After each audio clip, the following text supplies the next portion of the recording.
Gusto ko lang sana sabihin sa mga netizens natin, habang nag-explain si Shari ng case, tinitignan ko yung transfers and nalula ako. Nalula ako sa totoo lang. Zeros. Maraming zero.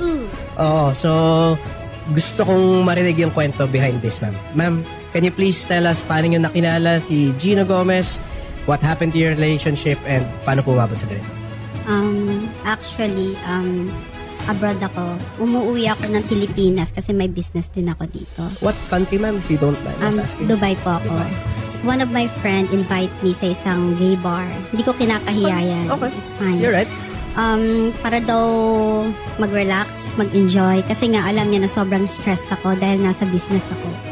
Nasa Dubai ako, more on work ako. Tapos pag uwi ng Pinas, trabaho pa rin. So, yun, nakilala ko yung guy doon and then nakita ko siya. Hindi ko pa siya gusto that time pero nagustuhan ko yung face niya kasi mukha siyang angel. So, inupo namin siya and then after that, nag-inom-inom lang parang magtropa, magkaibigan. And then after that, umuwi na kami.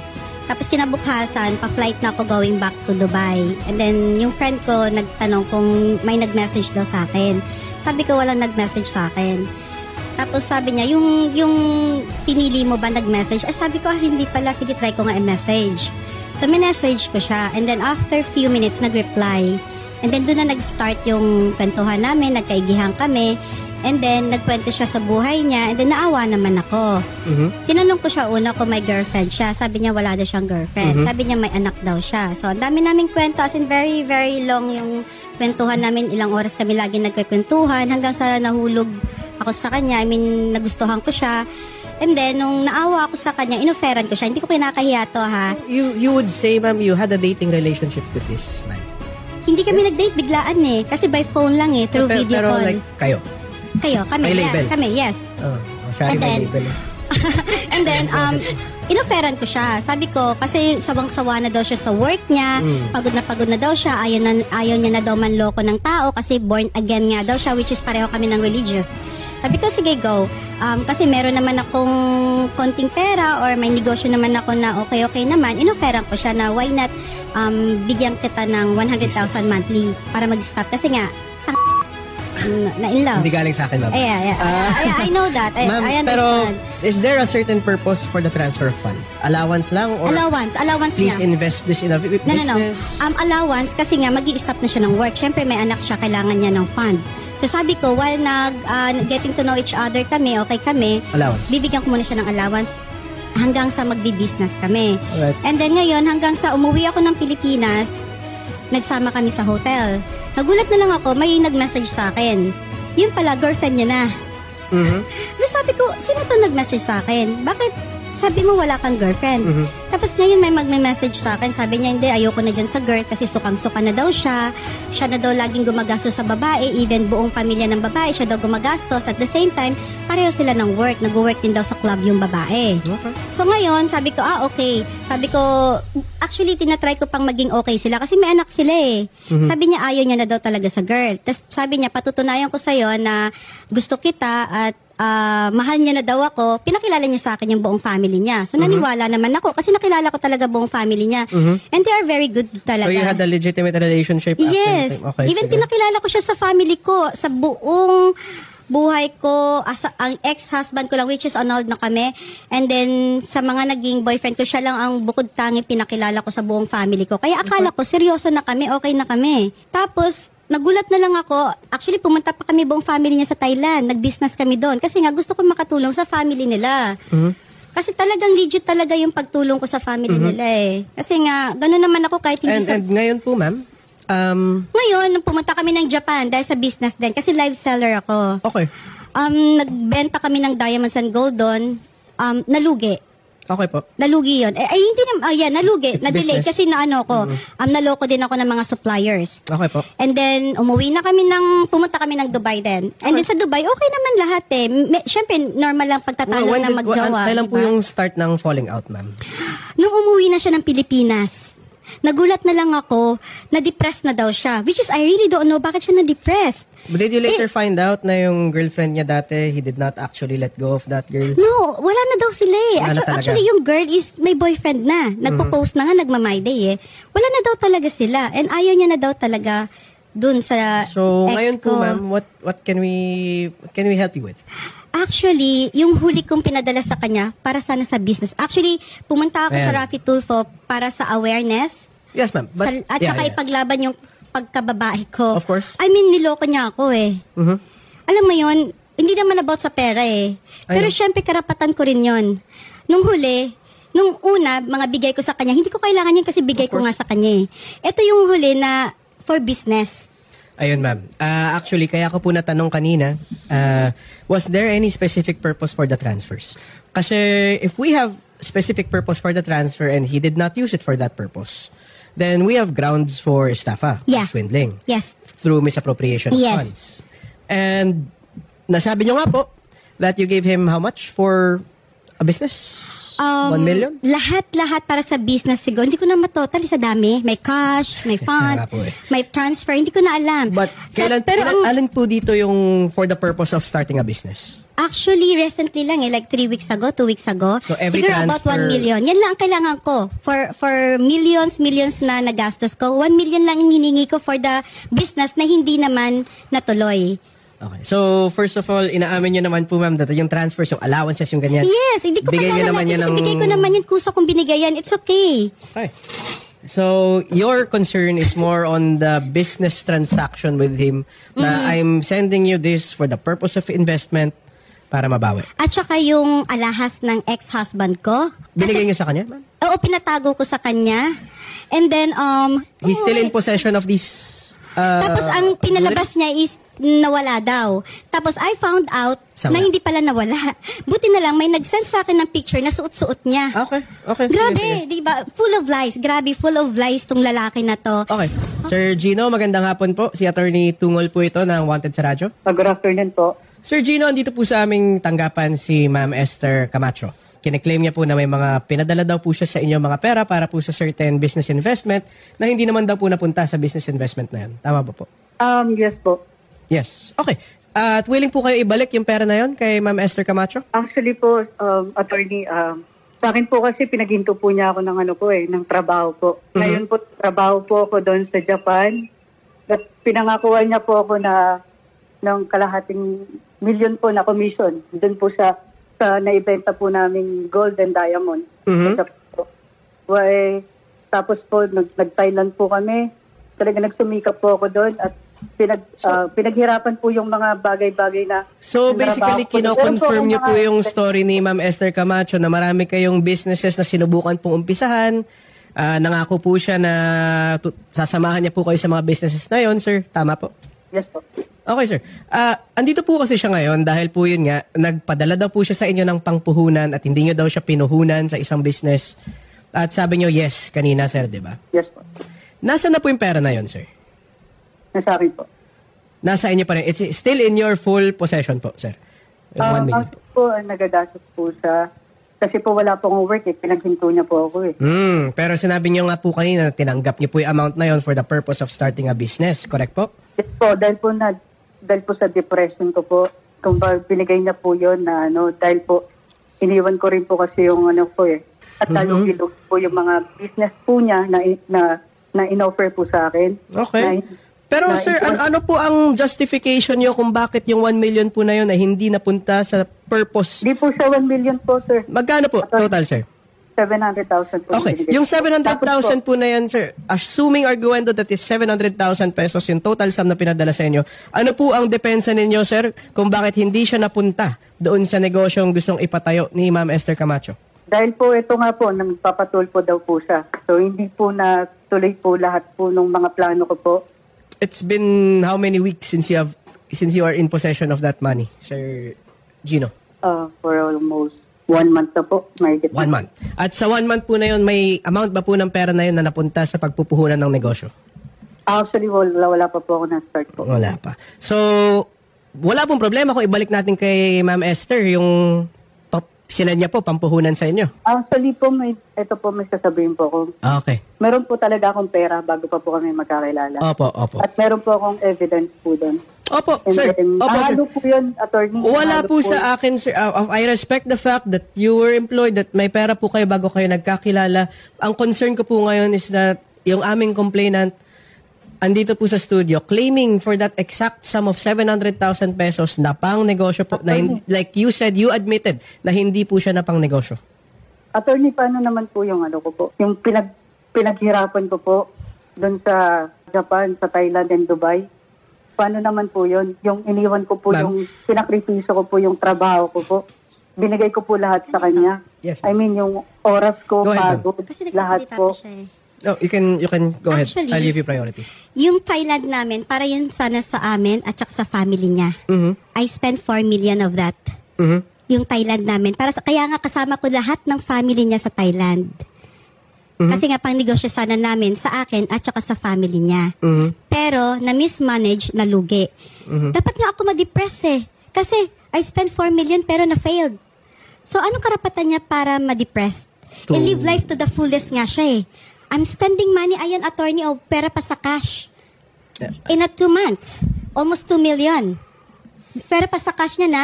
And then yung sa Thailand namin na pinangakuan ko siya, yes, kung nag-work yung sa Thailand, I spent 45 million sa Japan. Yeah, that is correct. Kung hindi yun nag-failed, baka more than 1 million pang ibigay ko sa kanya, which is alam niya na nalugi din yung Japan namin. Pero the business engagement fell through. Yeah, na-failed talaga. Kasi nga, niloko kami ng supplier kasi na-late ng 3 months, nag-cancel lahat ng customer namin, which is lahat ng diamond nandun sa Dubai. Alam niya yun, ang daming cancel. Okay. So, sir, yun naman pala. It's not that she breached her promise to give you commission. Bumagsak po yung business, sir. Maraming magpapatunay na bumagsak ang business sir, namin. during the time that you were together, as far as I understood, and as much as I do not advise people to follow the same path, binibigyan po kayo ng allowance, sir. Oh yes, ang allowance is more than. Regarding po sa may allowance po, yung 100,000 po na sinasabi niyang monthly ko po, nahalo lang din po doon sa bank account ko po kasi yun, attorney. Yes, sir. Yes, sir. Ngayon, doon din po siya nagpapadala po ng pera po na 500,000, 700,000. Yes, sir. Pero tapos, binibigyan niya po kayo. Asan na pupunta, sir? Yung 100,000 allowance niya po, sir? Nahalo din po doon sa mga perang pinapadala niya po sa bank account ko po. Pinanggagastos din po namin sa Japan po. Pero malaya niyo pong nagagamit, sir? Sir, excuse me. So, wala na po pero, sir, if I may, sir, yung 100,000 po, di ba nahalo sa iba pa pong pera na kanyang pinapadala sa inyo? Opo. Pero malaya niyo pong nagagastos yun, sir. In fact, she's not claiming yung 100,000. Actually po, pinanggagastos din po sa mga LV na damit ng pinamimili sa Japan. Sir, so sa 100,000 na yun, you're telling me na hindi kayo nagbenepisyo? Wala po eh. Actually, wala po napakasinungaling niya, grabe. Sir, pero sinasabi niyo sa akin na for that 100,000, wala kayong benepisyo, but you were in Japan, you were in Thailand, you were starting a multi-million peso business. May mga binabayaran po ko insurances. Saka mga gamutan po ng mga magulang ko po. Ito po, sir. Let's focus in on the issue here. Si Ma'am Esther Camacho came here to receive the capital that she sent you in the amount of what you said is 700,000, but she is contesting to be bigger. Sir, sabi nyo, nasa inyo yung pera, it's been a month, hindi niya pa po siya naibabalik. How about we rescind that deal, di ba? Rescission tayo, balikan tayo where we were, ibabalik niyo po yung capital kay Ma'am Esther, tapos go our separate ways po, sir. How about that? Actually po, sa akin po nabawas na po kasi yung yung pera po na pinadala niyo po 700. At yung sinasabi niyang gagawin 1 million, yung plus 300? Ginamit yun sa condo, mga gamit po doon. Meron mga resibo po ko, attorney. Sir Garrett, ito lang to ha, within 2 months lang to. Wala na kami sa Japan, wala na kami sa Thailand. Ito. Yeah, that is 2 million. Ito po yung labas pa po to sa capital. No, that is only his allowance na pinadala ko sa kanya. That is 2 months with 2 million. Wala pang cash niyan. Okay? Ma'am, do you mind? I'm so sorry to say he's a big liar. And then, one more thing, lahat kasinungalingan, sir. May mga patunay ako na lahat kasinungalingan. Siguro simula nakilala ko tong guy na to, since before, siguro I spent around 4 million to 3 million. Yeah. Yes, that is true. Maraming magpapatunay niyan. Ang daming magpapatunay. Pero naman minsan na daw kung nag-propose sa'yo. Actually, proposal na yun. Walang kakwentahan yun. May yun po yung pinakita niyo po. Ito po yun. Yung sa Thailand yan. Yung fake proposal. Chika-chika lang yan. Fake proposal or whatever. Nilalaro-laro Ma'am, do you mind if I mention to the listening public lang Tapos, the sir, dates that you transferred? Yeah. June 13, 50,000. June 21, 100,000. 24 of June, 40,000. 22 June, 100,000. June 13 ulit, 50. Palin mo ako. So, Okay, madam. sir, saan na tong mga to? I mean, hindi na nga po kiniklaim ng aming complainant, pero hindi pa rin po kayo capable sa ipagbalik yung 700,000, sir? Na nauutal ako sa amount. This is more than Imagine sa ilang me milyon, as a... 1 million lang ang hinihingi ko and then yung mga gamit ko. This is... Sir, medyo malaki po, sir eh. And we have the transfers to prove it. Maybe you can just tell us, sir, kung saan niya po nagastos? Paano saan po nagastos? Nagamit po yun sa condominium po. Anong condominium po, sir? Sa Regents po, sa Pasay Para sa po. amin sana yun. Nakinuha niya po. Kinuha niya rin po pabalik. Tira po. Well, it's her money, di ba? Pero sir, sabi niya napunta sa condominium, hindi para sa negosyo. Yung purpose nga na pagpapadala para sa negosyo eh. That's Yun po yung misappropriation, 700 po. sir. Attorney, yun po yung 700. Dahil wala na pong natira po sa akin. Pinahinto na po ako sa trabaho. liar. Ngayon po, ano po yung magiging cost of, ano po yung panggagastos ko po sa sarili ko? Hindi ko na po Simula kaya nung yun. naghiwalay po kami. Sir, let me be clear po. Wala po kayong civil relationship ni Ma'am Esther Camacho other than a de facto partnership in business where dapat nga you should split the losses, di ba? Pero hindi eh. She absorbed the losses, sir. yes. Second, sir, hindi po responsibility ni Ma'am Esther Camacho yung well-being ninyo. Because wala po, you're not married. She is not Ano your po? mother. There is no relationship binding between you that would obligate her to support. So, sir, hindi po ata magandang defense dun sa allegation niya ng pag-e-staff na ano ang gagastusin ko sa sarili ko. Because basically, that's an ano po admission na minasappropriate mo for your own benefit yung funds na binigay ni To tell Ma'am you honestly, Esther. attorney, I lost everything in Dubai. As ang dami kong problema sa Dubai, hindi ako nakapag-work ng maayos. Sir, I lost yes. my business. Sir, you wanted to say Mentally something, torture sir? ako. Yes po. Na-lost talaga ako lahat dahil sa kanya. Believe me, hindi ko alam kung nagayong. Hindi ako naniniwala sa ganun ha. Sa lahat ng mga nakarelasyon ko, ito ang sumobrang nag-down sa akin. Ito yung pinaka-worst na nangyari sa buhay ko. Na which is, alam mo yun, kung pwede lang ibalik, gusto ko ibalik lahat. Ayoko siyang makilala. I swear. Kung alam niyo lang ngayon ang problema ko sa Dubai, sobra. Alam niyo ba, ang dami ko pang i-refund na pera sa mga customer ko dahil wala na eh. Mentally, wala na talaga nangyari sa akin. As in, ubos lahat sa akin. As in, totally ubos. Kaya nga sabi ko nga, gusto ko lang tapusin tong Rafi Tulfo and then I have to move on at makapag-work ulit dito sa Pilipinas para ma-refund ko lahat ng mga resellers ko sa ginto. Gusto ko i-refund and mga suppliers ko gusto kong bayaran kasi ganito ako eh. Okay. Alam mo yun, grabe, sobrang torture ang nangyari Pero 4 sa months akin. pa lang kayo, ma'am, no? Yeah, pero grabe, sobrang ang impact sa akin. Pero, ito. ma'am, na-curious lang ako. Paano siya nangihingi ng pera? Like, ano yung Actually, nire-reason niya, yung ma'am? ones is, ako nagbibigay. Kasi kusa ako, kasi Bakit po kayo nagbibigay, ma'am? nga, I promise him, kasi wala siyang work. Kasi walang work, yung ibang family niya nasa akin. Nasa Dubai pa nga yung kapatid niya, which is pinapasahuran ko. Ako lahat nag-spend Ay, hindi tickets po and totoo yan. everything. Ano hindi totoo? Hello? Kompleto ako ng evidence, Gino, wag ka sinungaling. Sir, let's Okay, get back kung matutuwan. let's get back on track here, sir. Ako lahat. Maraming magpapatunay na ako lahat. Sir Gino, Okay. ganito. So you're telling us right now, you're incapable of returning the 700,000 pesos as you claim pabalik kay Ma'am Esther Camacho. Actually po, pwede naman po, pero ibabawas ko lang po yung nahalong pera ko po. Nahalong pera mo sa 700,000 na pinadala niya? I know. Yung bago pa po ako magtrabaho po sa Japan, tapos yung nagtrabaho Sir, po. paano nahaluan ng pera ninyo yung Actually, 700,000 na pinadala ni Ma'am Esther Camacho? The Actually math po, does not compute, sir. Kasi Yeah. I gave you 700,000 pesos. Hindi Ito niyo po po yung- ginamit for the purpose na binigay ko sa inyo yan. Now I'm trying to get it back. And you're telling me, babawasan mo dahil may nahalo kang pera doon. But in the first place, you contributed nothing doon sa 700,000 na yun. Paano po yun, Sir Gino? Kasi Papaliwanag ko lang as much po as yung possible, Sir Gino, I don't want na umabot pa tayo sa criminal prosecution dito. No, actually- This is basically a request for rescission, refund my complainant's money. Simple po. Paliwanag ko lang po yung side Yes, ko. sir. Yes, sir. Please go on. You gave me time, I'll give you time.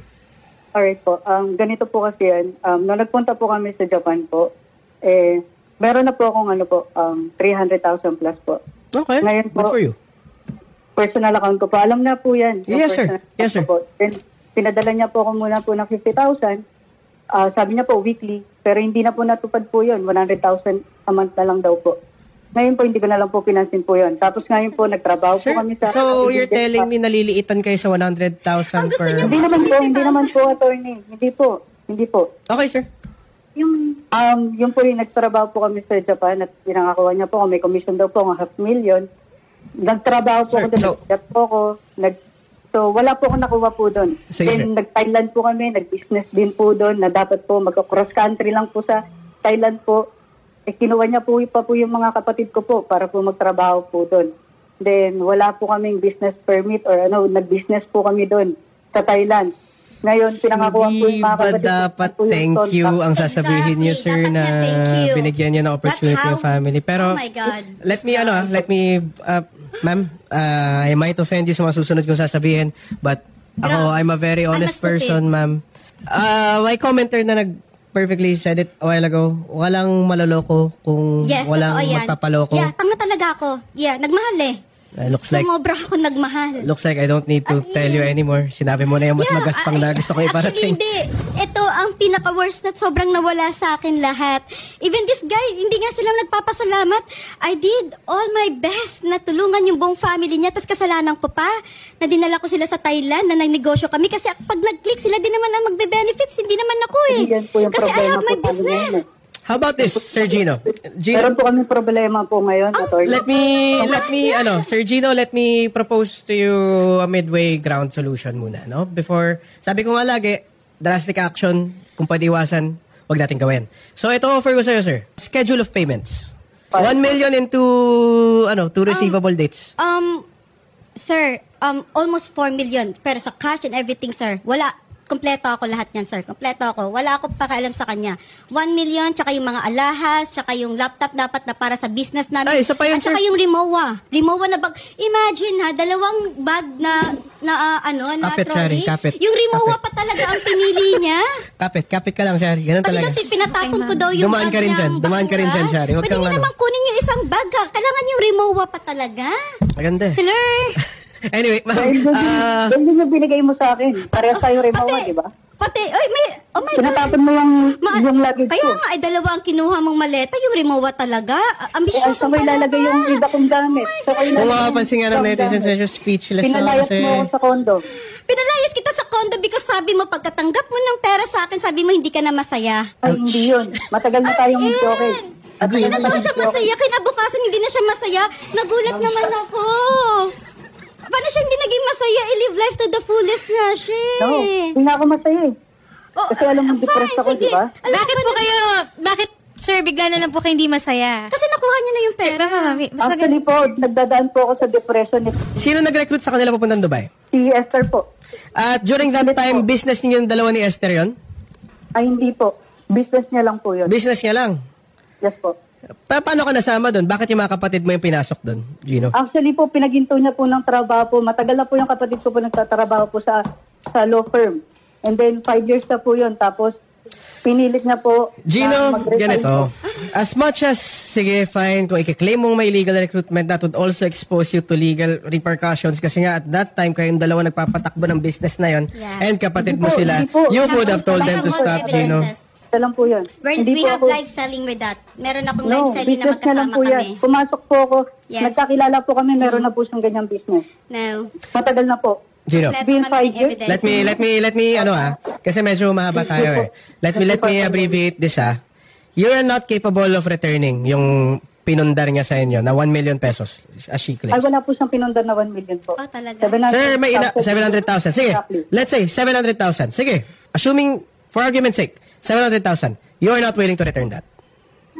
Yung pinagtrabaho ko po si attorney, wala pong sweldo po doon. Hindi niya po binigay po yung sweldo ko po doon. Illegally po ako nagtrabaho po sa Japan, Thailand, and Dubai. Sir, ganito na lang. Kasi si Ma'am Esther Camacho also came here seek assistance regarding the filing of a criminal case if ever the negotiations do fall through. If she's still willing, sir, I mean, sabi mo naman may depensa ka, we will allow you to present your defense. Okay na yun. Let's let the prosecutor decide whether or not you misappropriated yung pera na yun. Okay? Pero what we have on the table is the fact that evidence na may transfer siya sa inyo, the purpose why she transferred it, and your admission right now, sinasabi mo na none of that amount went into the business. How do you think this case would go? Ayoko rin eh. Totoo lang naman, Gino eh. I don't want to go to court if I don't need to. Actually, that's my first job as a lawyer, Gino, to avoid that situation. As much as possible, if we can resolve it, the court should not be made busy with our cases. Pero Gino, sabi mo na nga, transfer sa'yo, amount na lang pinag-aawayan natin, 700,000, tinanong kita kung saan napunta, hindi doon sa purpose na binigay para sa'yo yun. What's there to argue about? Diba? Sayang eh. Actually, attorney, paano po yung sweldo po na hindi po nabigay po para sa akin? Anong sweldo hinihingi mo? Back wages? Was there even an employer-employee relationship here, Gino? Kasi first of all, you were partners in establishing that business. She was a capital partner, you were an industrial partner. Hindi po, matagal niya na pong business po yun.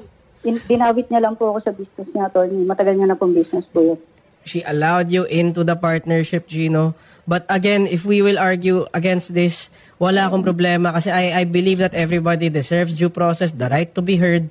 So, if you want to go that course, we will have to go to that course. Wala akong problema doon. I don't want to, but I know I'm good at it, di ba? So, I'm not scared to go do it rin at the same time. Pero, Gino, if you have any final statement to tell Miss Esther Camacho right now, please do. Please try. Kasi I don't want to face people in court as, di ba, na parang mag-adversarial tayo. We can do it na hindi tayo naglalaban. But if that's where you want, I'll give you a chance. Kausapin mo si Esther Camacho right now. Yung kapatid nila, binayaran ko pa yung utang na worth 215,000 pesos sa motor. And I have, pinapirma ko pa. Pinapirma ko pa yung kapatid. Kaya buti na lang meron ako kompleto ako. Yung kapatid niya ngayon na nasa Dubai, may utang sa akin na 215,000 pesos dahil binayaran ko nga yung utang nila dito sa Pinas pambayad sa motor. Kasi nga gusto kong makatulong nga sa family nila. Lahat intention ko is pagtulong. Sir, and then ako ang nawalan lahat. Sir Gino, nawala lahat sa akin. Sir Gino, ganito. We'll continue talking with you. I'll give you every opportunity to really plan out how you will pay the amount that our complainant gave to you. Kahit schedule of payments, we'll see kung saan comfortable si Ma'am Esther Camacho. No, I want the full amount, sir, and I want to file case sa emotional damage sa akin. Sobrang nangyari sa akin. Gusto ko talaga mag-file ng case. Yun ang gusto ko, sir. Magpa-file ako ng case, karapatan ko bilang babae, sir. As in, ano yun? Sinira niya pagkatao ko, sinira niya lahat Ma'am, sa akin. I think hahaba yung negotiations natin dito. It's okay, sir. Walang problema sa But attorney. We will try to exercise every opportunity we can get para makuha niyo po yung buong amount. Even if aabot po tayo sa filing of the cases. Okay, sure. We're complete. I think right now, Gino is not in a position to defend himself. Wala talaga siya i-defend sa akin, sir. Kasi everything, he cannot wala really properly... Kasi siya isip eh. Hindi siya nag-iisip sa sinasabi niya. Alam niya lang paano ako hututan or aware niya sa lahat to para wala na siyang mahututan. Kung hututan kita, sana tinanggap ko yung condo tsaka yung Raptor. Ay, wala siyang choice tsaka yung 1 million na katapusan. Sabi mo, dadagdagan mo pa ng 1,700,000. Tinanggap ko ba yun? Hindi ko tinanggap yun. Madam, may Raptor pa po. Hindi ko tinanggap yun. Believe ka ba? Hindi ko tinanggap lahat yun. Kung hututan kita, sana ngayon pala. Alam mo ba? Kaya nga ako nagagalit eh. Kaya ako nagagalit. Madam, opo, ganito na lang po. Bibigyan po namin kayo ng chance na makapag-usap po ni Sir Gino. Sasamahan na lang din po siguro tayo ng reporter po ni Senator Raffy para magkaroon po kayo ng agreement, makapag-usap po kayo. And of course, kakausapin din po natin si Attorney Garrett patungkol po dito. If ever you enter into any agreement, tulungan po kayo mag-draft ng agreement na yun. Or kung case talaga sige, ako, ma'am. attorney. We'll help you. I have all the evidences and everything na I talagang think so sinira niya buhay ko. I think so Sinira niya. Yeah. Case ako. I don't need anything. Case ako. Okay, ma'am. Case ako. Talagang yun na talaga yung decision ko. And aware na sa lahat ng tao para at least makilala siya na ganong tao siya. Katang ko, yes. Accept ko yun. Pero gusto ko lang malaman ng mga tao kung anong ginawa niya para at least hindi na siya makagawa sa ibang tao. Okay po, ma'am. Alam mo yon, that is very important. And wag nang gumaya Binenta mo sa lahat ng akin. gamit mo sa Dubai at umalis agad-agad papuntang Pilipinas? Kasi dahil gusto ko tang bigyan ng leksyon, babalik ako ng Dubai, kalma ka lang.